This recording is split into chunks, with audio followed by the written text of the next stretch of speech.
अस्सलाम वालेकुम guys, exercise के नेक्स्ट प्रॉब्लम की तरफ चलते हैं। बहुत ही सिंपल सा स्ट्रेट फॉरवर्ड सा प्रॉब्लम है। सो एरिया इसने यहाँ पे गिवन दिया हुआ है 36 सेंटीमीटर स्क्वायर और पेरीमीटर जो है उसके मिनिमम की बात कर रहा है। इट मीन्स से पेरीमीटर हमारा क्या होगा, फंक्शन होगा। ये फंक्शन की आइडेंटिफिकेशन है, इसके बारे में आपको पहले भी बता चुका हूँ कि आपके पास स्टेटमेंट में जब भी किसी चीज़ के मैक्सिमम या मिनिमम या लीस्ट, लार्जेस्ट या क्लोजेस्ट का वर्ड किसी के साथ अगर यूज़ कर रहा है सो वो हमारा स्ट्रेट फॉरवर्ड लिखा होगा, फंक्शन होगा। Except problem number 4, problem number 4 के अलावा बाकी जहां भी maximum, minimum, largest, closest, least का वर्ड यूज करेगा तो स्ट्रेट फॉरवर्डली वो हमारा फंक्शन होगा। और प्रॉब्लम नंबर 4 इसी वजह से इंपॉर्टेंट भी है आपके एग्जाम्स, आपके जो फाइनल, आपके जो बोर्ड के एग्जाम्स हैं उनके पॉइंट ऑफ व्यू से।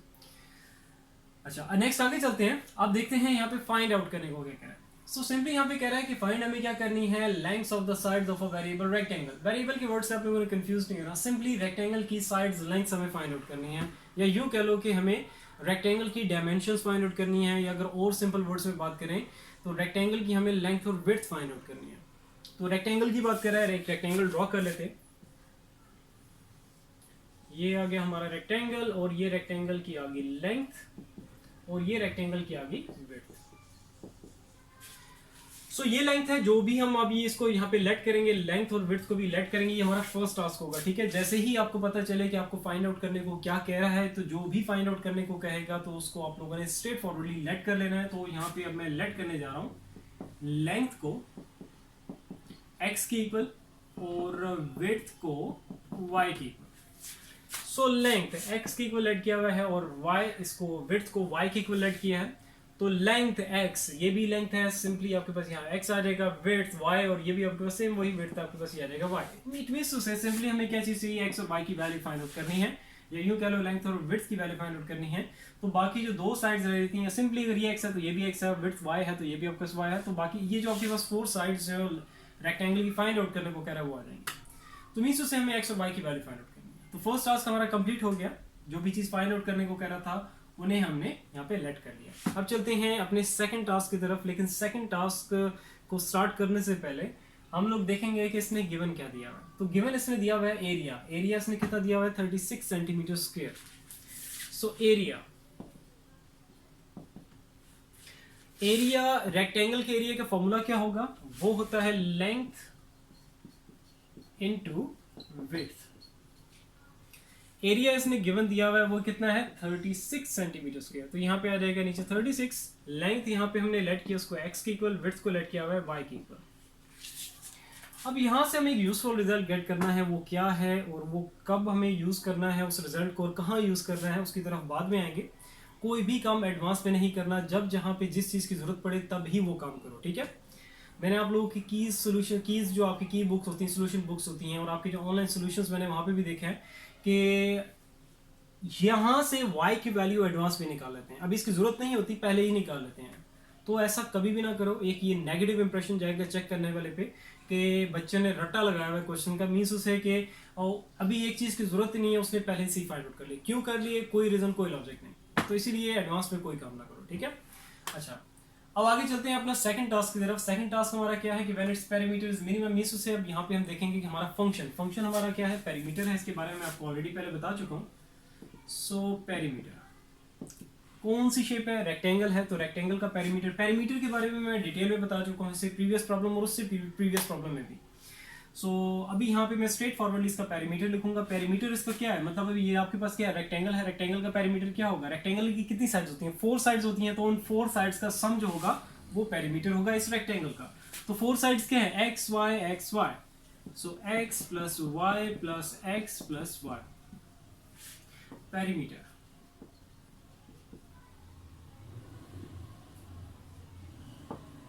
इसको थोड़ा सिंप्लीफाई कर लो, x प्लस एक्स तो ये हो जाएगा 2x, y प्लस वाई तो ये हो जाएगा 2y।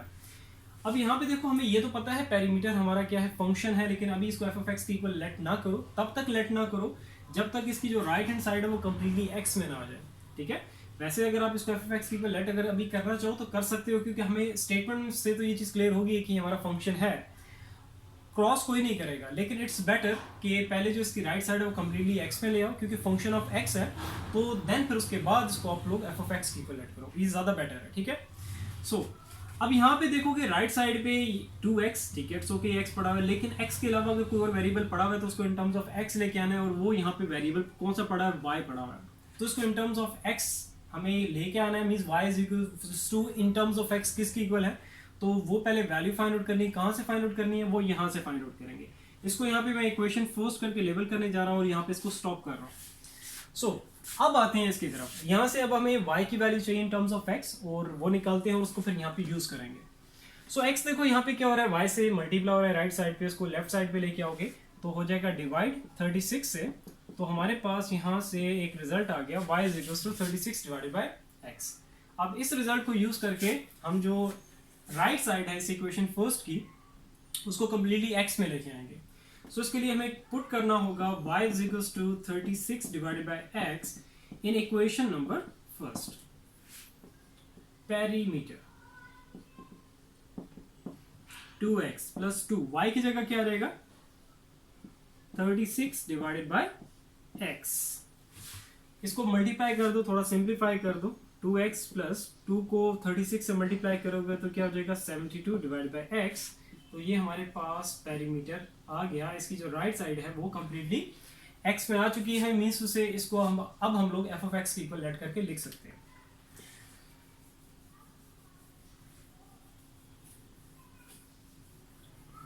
ये जो मैंने लेट किया है इसको मैं साइड पे लिख रहा हूँ, क्योंकि लास्ट में जब हम लोग इनकी वैल्यूज को फाइनलाइज कर रहे होंगे, फाइंड आउट कर रहे होंगे, तब हमें ये चीज़ें सामने पड़ी होंगी, तभी आपको पता चलेगा कि हमने ये स्टार्ट में किसके इक्वल किया था, मींस लेंथ को किसके इक्वल किया था और विड्थ को किसके इक्वल किया था। यहाँ पे करना पड़ता है क्योंकि मुझे फर्दर सोल्यूशन के लिए रेस करना होता है।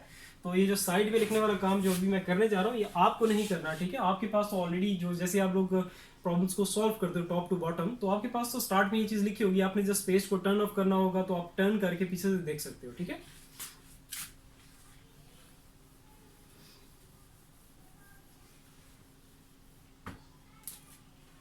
अच्छा, ये जो मैंने लेट किया यहाँ पे साइड पे लिखता हूँ। लेंथ को मैंने लेट किया हुआ है x के इक्वल, विड्थ को लेट किया हुआ है y के इक्वल, और y is equal to 36 divided by x के इक्वल है। इस रिलेशनशिप की हमें जरूरत पड़ेगी y और x के बीच में जो है y is equal to 36 divided by x, क्योंकि जब हम विड्थ की वैल्यू जब हम लोग फाइनलाइज कर रहे होंगे तब हमें इस रिलेशनशिप की जरूरत पड़ेगी। अच्छा, फंक्शन हमारे पास आ गया है, इसको मैं अरेज कर सकता हूँ। आई रिपीट, ये जो साइड पे लिखने वाला काम है ये आपने नहीं करना, ठीक है। नेक्स्ट आगे चलते हैं। अब हम लोग इसको f ऑफ x के इक्वल लेट करके लिख सकते हैं। सो अब मैं लेट करूंगा पेरीमीटर को f ऑफ x के इक्वल, और पेरीमीटर हमारे पास क्या है, वो है 2x plus 72 divided by x, और इसको मैं यहाँ पे लेबल करने जा रहा हूँ इक्वेशन नंबर 2 करके। फंक्शन हमारे पास आ गया, फुली फाइनलाइज्ड फॉर्म में आ गया। अब जो नेक्स्ट आगे वर्किंग है, आगे जो काम करना है वो जस्ट 3 स्टेप्स हैं। वो जो 3 स्टेप्स हैं कोई नया काम नहीं, वही पुराना काम करना है जो कि पहले हम लोग इस एक्सरसाइज के जो प्रॉब्लम्स हमने कर चुके हैं। सो स्टार्ट करते हैं step number first. Step number first में हमें फाइंड आउट करना होगा फर्स्ट डेरिवेटिव। फंक्शन आपके सामने यहाँ पे है इक्वेशन 2 करके उसको लेबल किया हुआ है। सो हम डिफरेंशिएट करेंगे फॉर फर्स्ट डेरिवेटिव इक्वेशन 2 को with respect to x both sides, तो हमारे पास आ जाएगा first derivative. So d by d x f of x d by d x 2x plus 72 x की पावर -1। अब यहाँ पे देखो, यहाँ पे जो फंक्शन में था मींस इक्वेशन 2 में आप देखोगे कि आपके पास ये जो नीचे x पड़ा हुआ है, यहाँ पे अगर पावर यहाँ पे मेंशन नहीं है तो पावर यहाँ पे क्या होगी, 1 होगी, ठीक है। सो इसको मैं यहाँ पे ऊपर इसलिए लेके आया हूँ, और ऊपर लेके जो भी इसकी पावर होगी, जैसे अभी यहाँ पे 1 है तो उसको ऊपर जब लेके जाओगे तो वही पावर नेगेटिव हो जाएगी। तो नीचे क्या था, यहाँ पे पॉजिटिव 1 था, ऊपर जाएगी तो पॉजिटिव नेगेटिव 1 हो जाएगी पावर x की। सो इसको मैं ऊपर इसलिए लेके आया हूँ बिकॉज अभी मैंने इसका डेरिवेटिव लेना है, तो इस पर पावर रूल लगेगा, तो एक स्टेप आपका सेफ हो जाएगा। मीन्स एक स्टेप से, एक एक्स्ट्रा स्टेप से आप बच जाओगे, ठीक है, क्योंकि इसको ऊपर तो लेके आना ही है। तो आप यहाँ पे डायरेक्टली इसको इस तरीके से आप लिख सकते हो, ठीक है। सो फर्स्ट डेरिवेटिव अब देखते हैं क्या आएगा। 2x का सेपरेट डेरिवेटिव लो, 72x की पावर -1 का सेपरेट डेरिवेटिव लो।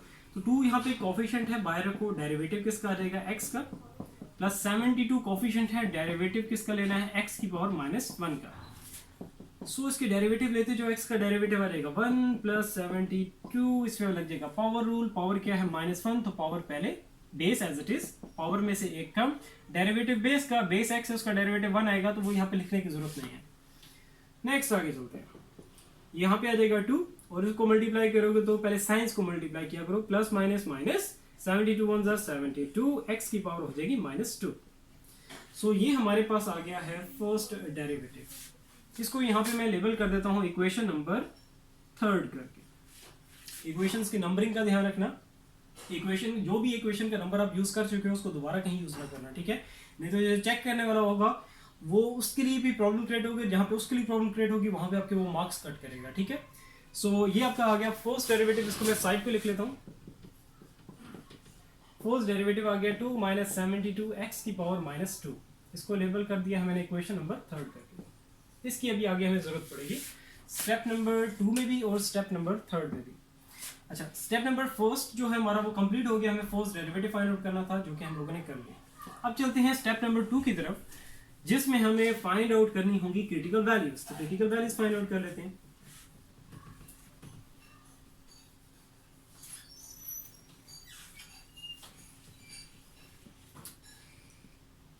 स्टेप नंबर 2 फाइंड आउट, अब करने जा रहे हैं क्रिटिकल वैल्यूज।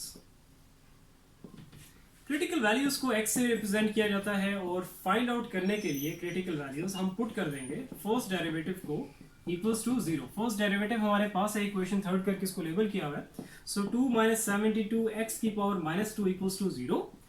यहाँ पे आप देखोगे 2 इसके साथ कोई साइन यहाँ पे मेंशन नहीं हुआ, मींस पॉजिटिव साइन होगा। इसको राइट साइड पे लेके जाओ और लेफ्ट साइड पे -72 एक्स की पावर -2 है, तो इस एक्स की पावर को पॉजिटिव करने के लिए मैं इसको नीचे लेके आऊंगा और 2 जब राइट साइड पे जाएगा तो क्या आ जाएगा, नेगेटिव साइन। नेगेटिव साइन से कैंसिल। एक्स स्क्वायर यहाँ डिवाइड हो रहा है, इसको राइट साइड पे लेके जाओ तो क्या हो जाएगा, मल्टीप्लाई हो जाएगा 2 से, तो 2x स्क्वायर आ गया। 2 यहाँ पे क्या हो रहा है, मल्टीप्लाई हो रहा है, राइट साइड पे इसको लेफ्ट साइड पे लेके आओ तो हो जाएगा डिवाइड। मैं आगे कर लेता हूँ। सो लेफ्ट साइड पे आएगा तो 72 से हो जाएगा डिवाइड, राइट साइड पे जस्ट एक्स स्क्वायर बच जाएगा, 2 के टेबल पे नहीं कट करो तो ये हो जाएगा 36। तो हमारे पास आ गया x square is equal to 36। अब देखो हमें x की वैल्यूज चाहिए, मींस हमें क्रिटिकल वैल्यूज जो कि x से रिप्रेजेंट की जाती हैं, x स्क्वायर से नहीं, स्क्वायर को खत्म करना होगा। तो स्क्वायर को खत्म करने के लिए हमें लेना होगा taking under root both sides. So दोनों साइड अंडर रूट लो ताकि स्क्वायर को खत्म कर सके। जब आप राइट साइड पे अंडर रूट लोगे तो ये पॉजिटिव और नेगेटिव साइन लगाना नहीं भूलना, ठीक है? अच्छा, ये अंडर रूट ने स्क्वायर को खत्म कर दिया। हमारे पास यहाँ से आ गया x इज इक्वल टू ±36 का अंडर रूट क्या होगा 6। तो यहाँ से हमारे पास आ गई हैं 2 क्रिटिकल वैल्यूज। अब देखते हैं कि हमारी वैलिड क्रिटिकल वैल्यू कौन सी होगी। सो एक हमारे पास क्रिटिकल वैल्यू आ गई 6 और दूसरी हमारे पास आ गई है -6। अब देखो लॉजिकल सी बात है, देखो आपके पास लेंथ्स या डायमेंशंस कह लो कभी भी नेगेटिव नहीं होती। तो इट मींस टू से स्ट्रेट फॉरवर्डली अगर x इक्वल्स टू -6 की वैल्यू को अगर हम यूज करेंगे तो लेंथ और विड्थ, क्योंकि लेंथ और विड्थ फाइंड आउट करने के लिए हमें जस्ट x की वैल्यू चाहिए। सो अगर इस नेगेटिव x की वैल्यू को यूज करोगे तो आपके पास लेंथ और विड्थ क्या आएंगी, नेगेटिव आएंगे। तो लेंथ्स कभी भी नेगेटिव नहीं हो सकती। सो आपको यहाँ पे फिर लिखना होगा, ये वर्डिंग आप लोगों ने लाजमी लिखनी है, ठीक है? कोई भी चीज फेल हो जाती है या फर्दर सोल्यूशन का हिस्सा नहीं बन सकती, सो जो भी रीजन होगी वो आप लोगों ने लाजमी लिखनी है वर्डिंग में। So in this case x equals to -6 is not possible because, यहां पे आप रीजन लिखोगे, because lengths never be negative। Lengths मैंने लिख दिया तो उसमें विड्थ की बात भी हो जाएगी, ठीक है? मींस डायमेंशंस की स्ट्रेट फॉरवर्डली, तो वो आपके पास नेगेटिव नहीं हो सकती। सो इसीलिए हम इसको ड्रॉप करेंगे, इसको यहीं पे छोड़ देंगे और हमारे पास जो वैलिड क्रिटिकल वैल्यू होगी वो कौन सी होगी, +6। इसको मैं साइड पे लिख लेता हूँ, x इज इक्वल्स टू 6 +6। सो अब इस आगे जो है हमारा जो स्टेप नंबर 3 है, उस जो कि टेस्टिंग वाला स्टेप है, उसमें इस क्रिटिकल वैल्यू की जरूरत पड़ेगी और इस फर्स्ट डेरिवेटिव की जरूरत पड़ेगी, ठीक है? ये वर्डिंग आप लोगों ने लाजमी लिखनी है, सोल्यूशन का हिस्सा है। नेक्स्ट आगे चलते हैं। स्टेप नंबर 2 जो है हमारा कंप्लीट हो गया, जिसमें हमें क्रिटिकल वैल्यूज फाइंड आउट करनी थी जो कि हम लोगों ने कर ली।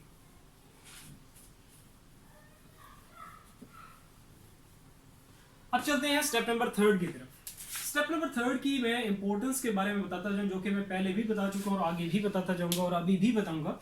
स्टेप नंबर 3 की इंपॉर्टेंस बताना इसलिए जरूरी है क्योंकि अक्सर स्टूडेंट क्या करते हैं इस एक्स की, क्योंकि देखो लेंथ और विड्थ जो कि हमारा मेन क्वेश्चन है, जो चीज फाइंड आउट करने को कह रहा है, सो उसमें जो चीज हमें फाइंड आउट करने को कह रहा है उसमें जस्ट हमें एक्स की वैल्यू की हेल्प चाहिए। मींस एक्स की अगर वैल्यू आ जाए, जो कि आ चुकी है, तो उसकी वैल्यू को यूज करके हम लेंथ और विड्थ की वैल्यू फाइंड आउट कर सकते हैं। सो अक्सर बच्चे ये करते हैं, यहीं पे स्टेप नंबर 3 नहीं करते, इस एक्स की वैल्यू को यूज करके लेंथ और विड्थ की वैल्यू फाइनलाइज करके फाइंड आउट करके जस्ट उसको इसका सोल्यूशन जो है वो एंड कर देते हैं। मीन्स उससे कि वो स्टेप नंबर 3 की तरफ नहीं जाते। अब स्टेप नंबर 3 की इंपॉर्टेंस क्या है, क्यों जरूरी है, ये इसको क्यों करना पड़ेगा हमें। देखो स्टेटमेंट में क्या कह रहा है कि पेरीमीटर जिसको हमने एफ ऑफ एक्स के इक्वल लेट किया है, तो पेरीमीटर के मिनिमम की बात कर रहा है। इट मींस टू से इस एक्स की वैल्यू को यूज करने से पहले हमें ये चीज मेक श्योर करनी होगी कि एट दिस क्रिटिकल वैल्यू आपका ये जो फंक्शन है ये मिनिमम रिजल्ट दे रहा है। तो पहले ये चीज मेक श्योर करेंगे इस क्रिटिकल वैल्यू पे, एंड देन फिर इस क्रिटिकल वैल्यू को यूज करके हम लोग लेंथ और विड्थ की वैल्यू को फाइनलाइज करेंगे, फाइंड आउट करेंगे। सो इसीलिए स्टेप नंबर 3 करना जरूरी है, भूलना नहीं आप लोगों ने, ठीक है। स्टेप नंबर 3 हमारा क्या है, टेस्टिंग वाला स्टेप है। x is equals to 6। अब टू टेस्टिंग के दो रूल्स हैं, second derivative rule and first derivative rule. तो आपने प्रायोरिटी हमेशा किसको देनी है, सेकंड डेरिवेटिव रूल को देनी है।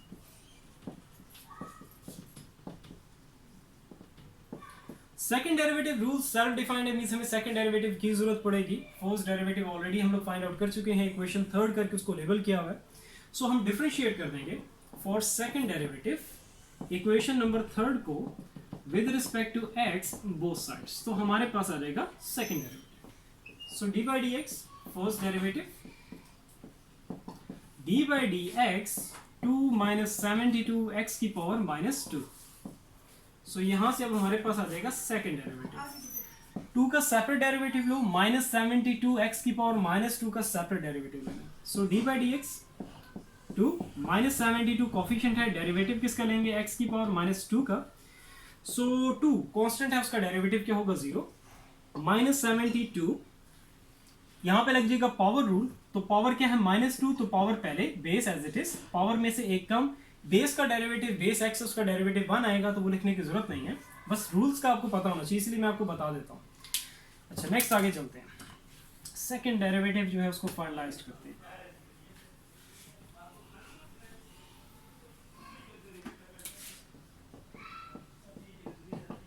सेकंड डेरिवेटिव 0 खत्म हो गया, ठीक है, माइनस माइनस क्या हो जाएगा पॉजिटिव, 72 को 2 से मल्टीप्लाई करो तो ये हो जाएगा 144, एक्स की पावर क्या आ जाएगी माइनस 3।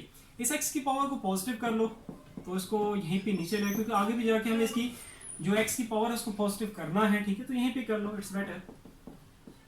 सो ये आपके पास क्या आ गया है, ये सेकंड डेरिवेटिव आ गया फाइनलाइज्ड होके, और इसको मैं लेबल करने जा रहा हूँ इक्वेशन नंबर 4 करके। अब हमें क्या करना होगा, इस क्रिटिकल वैल्यू को इस सेकंड डेरिवेटिव में पुट करना है और सेकंड डेरिवेटिव का रिजल्ट चेक करना है कि वो क्या आ रहा है, जो कि आपका पॉजिटिव आना चाहिए, क्योंकि as according to the statement आपका पेरीमीटर मींस जो फंक्शन है वो मिनिमम रिजल्ट उसको देना चाहिए, ठीक है। सो पुट कर देते हैं x = 6 इन equation number 4। So second derivative जहां जहां पे x होगा वहां वहां पे आपने क्या पुट करना है, 6 पुट करना है। 144 डिवाइडेड बाय 6 की पावर आ जाएगी क्यूब। थोड़ा सा इसको सिंप्लीफाई कर लो। वैसे तो अगर देखा जाए इसको फर्दर आगे सिंप्लीफिकेशन की जरूरत नहीं है, क्योंकि जब हम second derivative eight critical values का जब रिजल्ट देखते हैं तो हमें जस्ट साइन से कंसर्न होता है, इसकी फाइनलाइज्ड वैल्यूज या मोस्ट सिंप्लीफाइड वैल्यू से कोई कंसर्न नहीं होता। लेकिन ये है कि फिर भी आप इसको सिंप्लीफाई कर दो, कोई पता नहीं है कि आप लोगों के पेपर्स कौन चेक कर रहा होगा, क्योंकि अक्सर ये होता है कि आपके मैथ्स के टीचर्स के अलावा कोई और भी सब्जेक्ट्स के टीचर होते हैं, उनको भी मैथ्स के से आपके पेपर्स दे दिए जाते हैं, तो उसको सिंप्लीफाई कर दो। वैसे लॉजिकली देखा जाए तो यहाँ तक इनफ है, लेकिन आप फिर भी कर दो उसको, ठीक है। सो 6 का क्यूब क्या आएगा आपके पास 216। इसको सिंप्लीफाई करो, सिंप्लीफाई अगर हम करें 4 की टेबल पे अगर करें तो ये आपके पास कितना हो जाएगा 12, 3, 2, 4, 24, तो 5, 6, 4, 5 एंड 116, 4, 9 की टेबल पे कट करो, 36 है नीचे 54 है, तो इन दोनों को 9 की टेबल पे कट करो तो आ जाएगा 4, और ये आ जाएगा 5 और 6, 2 की टेबल पे कट करो तो ये आ जाएगा 2, और ये आ जाएगा 3। तो आपके पास यहाँ से रिजल्ट आ गया 2/3, सेकंड डेरिवेटिव का रिजल्ट एट क्रिटिकल वैल्यू 6, तो रिजल्ट आ गया 2/3। इसको यहाँ मैं ऊपर लिख देता हूँ क्लियर करके जरा। सो सेकंड डेरिवेटिव का रिजल्ट हमारा आ गया एट क्रिटिकल वैल्यू 6, वो आ गया आपके पास 2/3। यहाँ पे साइन मेंशन नहीं होगा, साइन क्या होगा पॉजिटिव होगा, तो यहाँ पे अब हम लोग लिख सकते हैं कि सेकंड डेरिवेटिव का रिजल्ट एट क्रिटिकल वैल्यू 6 आपके पास क्या आया हुआ है ग्रेटर देन 0। साइन क्योंकि यहाँ पे हमारे पास क्या आ गया सेकंड डेरिवेटिव का एट क्रिटिकल वैल्यू 6 वो आ गया है पॉजिटिव। तो अब यहाँ पे हम लोग वर्डिंग में लिख सकते हैं कि जो चीज हमें मेक श्योर करनी थी वो ये कि thus f of x gives gives the minimum value at x is equals to 6। तो यही चीज़ हमें मेक श्योर करनी थी कि रिजल्ट आपके पास मिनिमम आना चाहिए था, तो वो आपके पास मिनिमम आ गया as according to the statement. तो मीन्स उसे कि अब जो हम लोगों ने ये जो क्रिटिकल वैल्यू फाइंड आउट की थी, इसको यूज करके लेंथ और विड्थ की वैल्यू फाइनलाइज हम लोग कर सकते हैं। तो अब उसकी तरफ चलते हैं। बस अब ये लास्ट काम रह गया। ये वर्डिंग जो मैंने लिखी थी ये लाजमी आप लोगों ने लिखनी है, ठीक है। कोई भी अगर एक्स्ट्रा वर्क यहाँ पे होगा तो मैं आपको साथ साथ बता दूंगा कि जो सोल्यूशन का हिस्सा नहीं होगा। उसके अलावा बाकी आप लोगों ने सारा जैसे मैं करा रहा हूँ वैसे आप लोगों ने करना है, ठीक है। अच्छा, लेंथ सारा ही खत्म हो गया। अच्छा, लेंथ को हम लोगों ने x के इक्वल लेट किया था और क्रिटिकल वैल्यू आपके पास क्या x इक्वल टू 6 है, तो सिंपली यहाँ पे स्ट्रेट फॉरवर्डली क्या आ जाएगा, यहाँ पे 6 यूनिट। आपको यहाँ पे जो डेटा इसने दिया होगा, एरिया, पैरामीटर, जो भी आपको यहाँ पे दिया होगा उसके साथ जो यूनिट होगा, जैसे यहाँ पे एरिया इसने गिवन दिया था 36 सेंटीमीटर स्क्वायर, तो ये तो डायमेंशन है, लेंथ है, तो इसके पास इसका यहाँ पे यूनिट क्या आ जाएगा, सेंटीमीटर। ये यूनिट आप लोगों ने, क्योंकि देखो हम लोग अब इनकी वैल्यूज को फाइनलाइज करने जा रहे हैं, तो ये आपको मैंने स्टार्ट में भी बताया था और पहले भी आप लोगों को कई दफ़ा बता चुका हूँ कि जब आप लोग कोई सिंप्लीफिकेशन कैलकुलेशंस कर रहे होते हो उसमें आप यूनिट अगर है तो ना भी लगाओ तो कोई मसला नहीं है। कोई भी चीज़, मतलब जैसे फॉर एग्जांपल एरिया की हम लोगों ने बात की, वॉल्यूम या पेरीमीटर या किसी भी चीज़ की अगर हम बात कर रहे हैं तो ड्यूरिंग सिंप्लीफिकेशन कैलकुलेशन अगर आप यूनिट उसके ना भी लगाओ कोई मसला नहीं है। लेकिन जब कोई फाइनलाइज्ड रिजल्ट लिखने जा रहे हो, फाइनलाइज्ड वैल्यूज की फॉर्म में जो भी है, तो उसका जो भी यूनिट बनता है वो आप लोगों ने लाजमी लगाना है। अब देखो लेंथ की हम वैल्यू फाइनलाइज्ड हम लोगों ने कर ली है 6, तो सेंटीमीटर आपको यहाँ स्टेटमेंट में पता चल जाएगा, जो भी यूनिट यूज हो रहा है तो वो आप लोगों ने लाजमी लगाना है, ठीक है। एंड विड्थ मैं चाहता हूँ आप लोगों के जो है वो 0.5 मार्क्स भी कटना हो, तो क्योंकि ये आपके ऐसा सब्जेक्ट है इसमें 100 आउट ऑफ 100 इजीली मार्क्स आते हैं, फुल कंट्रोल होता है आपके पास। लेकिन ये है कि जो छोटी छोटी मिस्टेक करते हो इसकी वजह से आप लोगों के मार्क्स कट होते हैं। अच्छा, विड्थ को हम लोगों ने y के इक्वल ऐड किया था और y हमारे पास किसके इक्वल था, 36 डिवाइडेड बाय x के इक्वल था। x की वैल्यू हमारे पास है 6, तो उसको यहाँ पे पुट करो, तो 6 की टेबल पे कट करोगे तो रिजल्ट आ जाएगा 6, तो ये आ गया 6 सेंटीमीटर। तो ये हमारे पास आ गई है विड्थ और ये आ गई रेक्टेंगल की लेंथ। सो ये हमारे पास आ गया finalised result. So I hope clear होगा। मैंने बहुत ही डिटेल और आराम सुकून से एक एक चीज़ करवाई है, लेकिन स्टिल अगर कहीं पे किसी तरह की वो कमी रह गई हो, कोई कन्फ्यूजन रह गई हो, तो नीचे कमेंट सेक्शन में कमेंट करके आप लोग पूछ सकते हो। इंशाल्लाह ताला फिर नेक्स्ट वीडियो में मिलते हैं। अपना बहुत सारा ख्याल रखो। अल्लाह हाफ़िज़।